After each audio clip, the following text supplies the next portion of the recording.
तर इथे 2 अंडी फोडून घेतलेली आहेत आणि अंड्याची पोळी बनवायची. हे 2 अंड्याचे याला आहे ना चवीनुसार मीठ टाकायचं.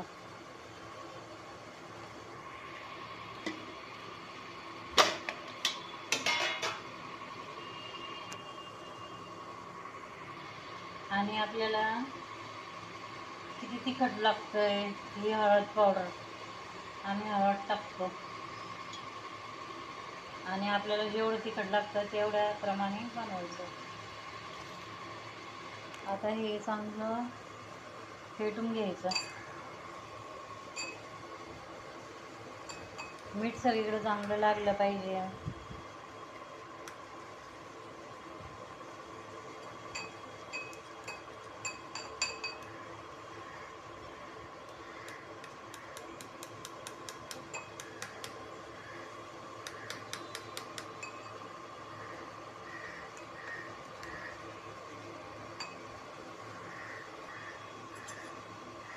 हे याच्यामध्ये ना हे टाकलेलं आहे ना चटणी वगैरे, लाल तिखट, हळद, हे असं पूर्ण हे झालं पाहिजे.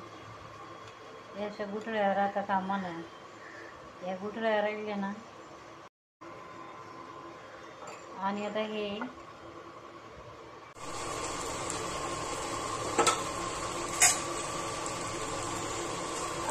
हे असं तव्यावर टाकायचं आणि हे असं व्यवस्थितपणे फिरवायचं. आणि सगळ्यात प्रथम तेल चांगलं तापून द्यायचं. तेल चांगलं तापून नाही दिलं तर अंड फुटण्याची जास्त शक्यता. ते असं उकडीत व्हायला पाहिजे, पलटी मारता आलं पाहिजे, त्याच्यासाठी तवा चांगला तापून दिला पाहिजे.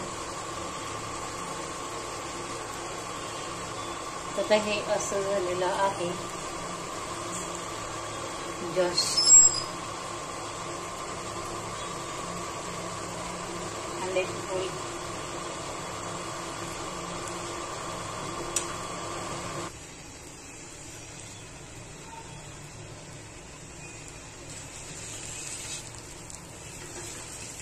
आता हे असं सगळीकडून हे करून घ्यायचं